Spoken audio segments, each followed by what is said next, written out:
Hopefully it's starting. And if it's not, most people are going to check the replay anyway, and I don't want to make them wait. So today we are talking about mindset and mindset work. This is a topic that it is really, really talked about in the coaching space. Mindset. It's always mindset. And I am a fan of mindset work. I just don't like the way most people do it, personally. So today we're going to get in and talk about that and why it doesn't work long term unless you do a couple things, right? So first, let's get in here. So today we are talking about mindset. And how much time are you doing a day? Put in the comments below. Are you spending 10 minutes a day on mindset, 20, 30, 60, 2 hours? I'm in a couple of different coaching groups, and there's a big group of coaches that spend an hour to 2 hours a day on mindset work. And I get it. Like, the logic is, like, the old, like, Abe Lincoln, if I have 6 hours to chop down a tree, I'm going to spend 4 hours sharpening my axe and 2 hours cutting it down. And that makes sense, right? The problem is we are so freaking smart. So we can say anything enough times, but if in our core we don't believe it, it doesn't work, right? You can say all day long, like, they have people write down all these things about, why their program's great, or, stack these different beliefs. And it can help. It does help. It helps until you get punched in the face with 10 calls with no sales, or 2 calls, or something happens. Someone says something and they think that you're trying to scam them, and you're not. And then all the bricks fall down, right? So mindset's important, but it's a balance, right? It's a different balance. It's more, I would say, and I know mindset ties into this, but to me, I look at it more of, it's more of this. Let's see. It's more of, I have my green screen on this thing, so the green's not going to work. Let me do a different color here. Forget about that. Let's do blue. So it's more about identity. That trumps all, right? There's a saying in personal development that you will never outperform your identity, right? So there's nothing. So that's what you have to work on. And I'm going to tell you the best way to close people right now, the best way to get breakthrough clients, the best way for you to show up 100% in certainty and authentic. And this is, let me change this. I had to, hold on a second here. I used the thing.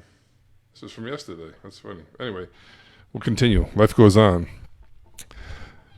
So the thing to use that is I think is the most important thing, and it's going to help you with everything. And this is the thing.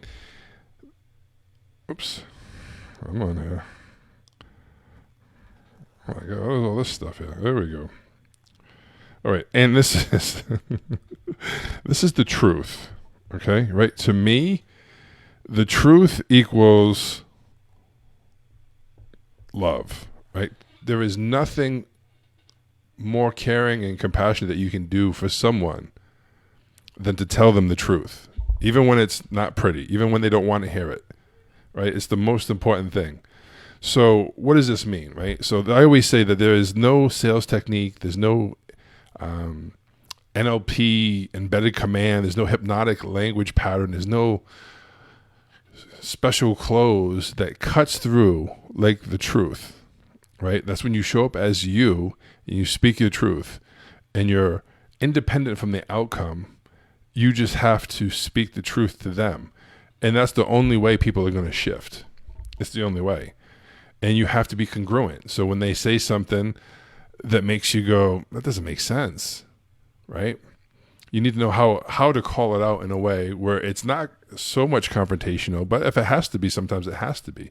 But if you build up the rapport throughout the call beforehand, I'm not talking about like, oh, we're both from small towns. I'm talking about like really getting them to have some realizations that they didn't realize before. They're thinking this is the problem. They realize, holy cow, that's not the problem. That's the symptom of this problem, a bigger problem. And that's how you get rapport. So you get it by speaking the truth to them, right? Because like I said, nothing cuts through the noise, the bullshit, than the truth. And it is the most loving, caring thing you can do for someone, right? So a couple of things with mindset, tying it back together, is the thing that I noticed is there's two factors. Well, there's three factors. There's your identity. And your identity is, the most important thing is you showing up as you, right? And that's the problem I have with a lot of these scripts, that they're not really, that's not how people talk. It's how someone else talks, and you're trying to adapt it to you, right? That's why I'm not a big fan of scripts. When people come to me, if they have a script, I'll use it at first, because I don't want to change too many things at first, right? Whatever script you have, I'll use it. We'll change the language so it fits your personality. That's one of the first things we do, right? So it's things you would say, so you're congruent. Because if you're incongruent, people sense it. And that's where a lot of the think about it comes in. That's where they don't trust you. That's where they're like, oh, do you have testimonials? Do you have all these other case studies? Like, I don't trust you. It's because unconsciously something's telling them, don't do this. What it is they're picking up on little incongruencies. Right? When you say something, like I'll hear someone read something, and you can from a script, right? They're just reading, and I'm like, were you reading that? And one of the calls I listened to the other day, she was like, no, I just have it memorized. I've said it so many times. And I'm like, yeah, it sounds like you're reading it. It sounds like a robot. There's like zero emotion there. There's nothing. It's not like, people don't talk like that. It's like on autopilot. So have words that are your words, and mean them when you say them. Don't just go through it. I'm like, it sounded like you were just trying to get through it. Though the purpose of the call, what we find works best is, and it's just like, ugh, it's gross. Talk to someone, have a conversation. You know, if you're going to frame the call, but make it like you're talking to a person. You're not just talking to the wall, like, you know. Anyway, so your own words are important, right? So you got to be authentic, and I'm not a big fan of that word, but it's got to be your words, right? Not someone else's cheesy lines. And then you also have to have, someone said this, it was like, sales is where love meets self-respect, something like that. And I was like, wow, that's a great way of saying it, because it really is. You have self-respect enough to speak the truth, and you love people enough to tell them the truth, right? And I think that's what this sales is for me, right? So being authentic in your words, right, is a big thing. And then another thing is you have to balance. Like, I'm not saying don't work on mindset, but the problem is these people that are spending 1 to 2 hours, right, 1 to 2 hours on mindset, right? Here's the thing that baffles me. Guess how much time they're spending on skill set? Not much, if any. Like, a lot of these people, it's zero. It's zero. It's the equivalent of wanting to, I don't know, bench press 500 pounds, wanting to run a marathon, and just thinking about it. And just like, oh, I'm going to run a marathon. I can see myself running a marathon. I can feel what it feels like winning the marathon. And never, ever once putting on running shoes and getting out there. Right? It's like mindset is huge. Once you have the skill set, like, because there's people that can have the skill set, right? And then their mindset is trash and they can't do anything, right? But how long do you think your mindset's going to be good if your skill set's not up to par? So you're spending an hour a day on mindset work and no time on skill sets. So what happens? You don't get results. And then that creates more of a negative mindset. And then it's a loop that you never stop doing mindset. And then I hear people saying, my favorite, the worst thing I ever hear is this: I can't stand this. No matter what happens, oh, I got some no-shows. And oh, it sounds like your mindset's off. It's like dismissive. You need to double down. Whoops. Double down on your mindset. And yet, these people haven't listened to any of their calls. They haven't trained anything. They haven't practiced. Okay, you can't handle I want to think about it. Or you can't handle, I don't have the money, and yet you don't practice it. You don't practice to even listen to why that came up in the first place, right? See, most people, they think their problem is, this is the same thing, right? People think their problem is, I can't handle objections. And that's not it, right? They're always asking, like, how do I handle this question? How do I handle this objection? And I say, you're asking the wrong question. The question you should be asking is, what triggered that objection in the first place, right? And this is the most important thing. This is the most important thing that people need to do. Is the number one reason why people aren't enrolling is they have no idea what's going wrong or what's missing on their calls. That's it. I mean, that's the biggest thing, right? So picture this. Picture how insane. So when I see it, I go, oh my God! It's just like it's a never-ending loop, and it's just a never-ending loop of bullshit to me, right? You have calls. You're doing a lot of calls. You're not enrolling the people that you need to. Maybe you're under 10%. Maybe you're under 15%. And you're taking a lot of calls and you're just getting burned out. So you keep doing mindset work, you keep doing mindset work, you keep doing mindset work. You don't work on your skill set. You don't know what the hell you're doing wrong on the calls. And so you're not getting any better on your calls. And you're just hoping that you're going to have some positive attitude that's going to get you through everything.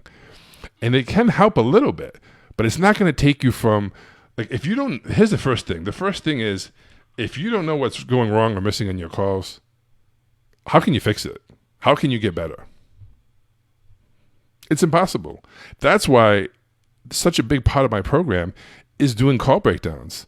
We listen to the calls. We break down everything, the tonality,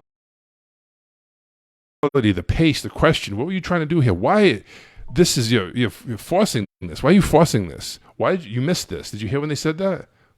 Oh my God! Like sometimes I have to play it back 2-3 times before they catch it. Oh my God! I didn't even hear that. And that's why I hate scripts, because people's face is buried in a script.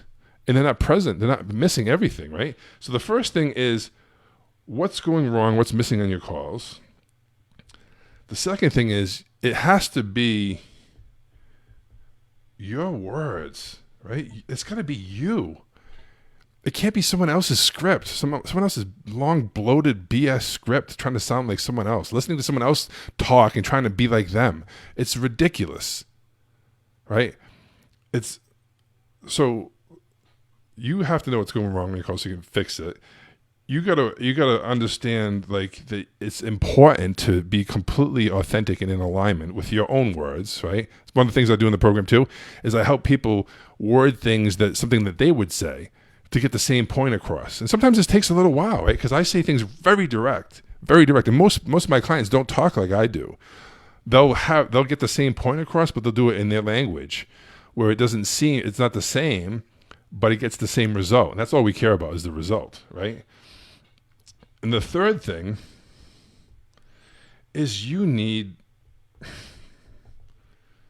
reps. You need practice. You need the skill set. Right? Because here's the thing. If you know what you're doing wrong on the calls, you have a chance to fix it, right? Okay.